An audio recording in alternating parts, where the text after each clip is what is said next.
Alright, so this is absolutely ground zero day one with Booboo. He is a dog that has quite an interesting history.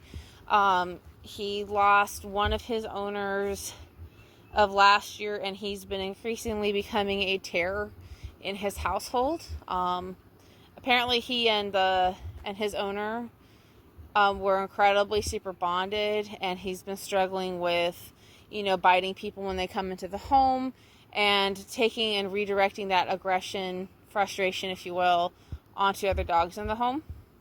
So, devil's advocate here. Some of it could be genetic, right? But I'm also looking at the dog in front of me.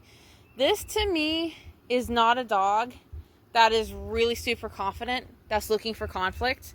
This is a dog that is in a state of avoidance, that is doing the polar opposite. You can tell by his body language. He's licking his lips. He's looking at all the noises.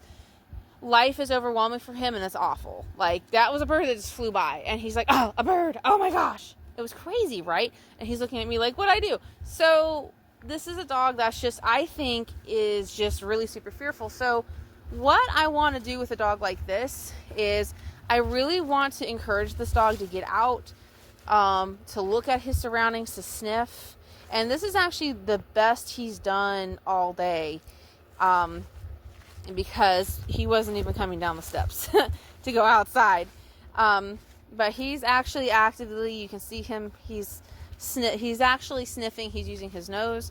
So what we know to be true about dogs in an anxious state is using their nose and getting them to utilize their sense of smell can actually help bring them back to homeostasis, because that particular sensory is actually, basically, in layman's terms, it can put them in a meditative state where they're not really focusing. So the more I can get him to sniff and be curious and explore, the better off he's going to be. And that's going to actually help open him up and relax him a little bit.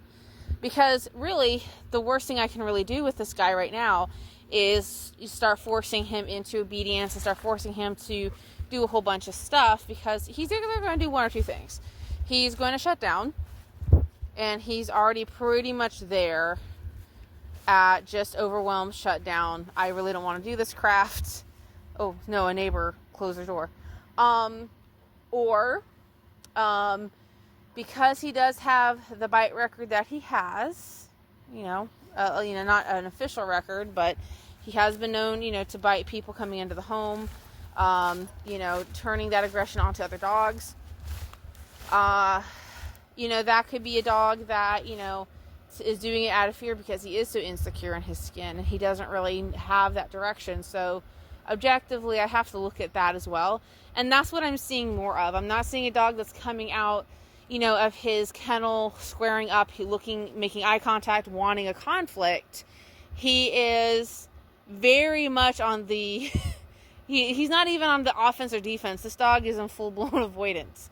So getting him out and letting him sniff, letting him pee on stuff, is letting him try to do some dog things, is probably the best thing that I can really do for him right now. And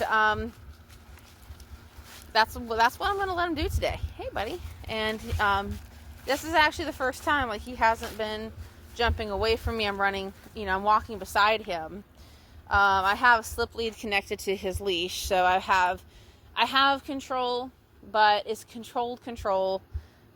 He's got more, he can go kind of farther out. He's not stuck to me necessarily. I want him to actually be a little bit more confident to actually go out, but because he is kind of a puller when he panics, I don't have a flexi leash connected to his collar or his harness, because I do believe we would have a flight risk if we did that. So this is what we're doing today, and we will do another video update tomorrow.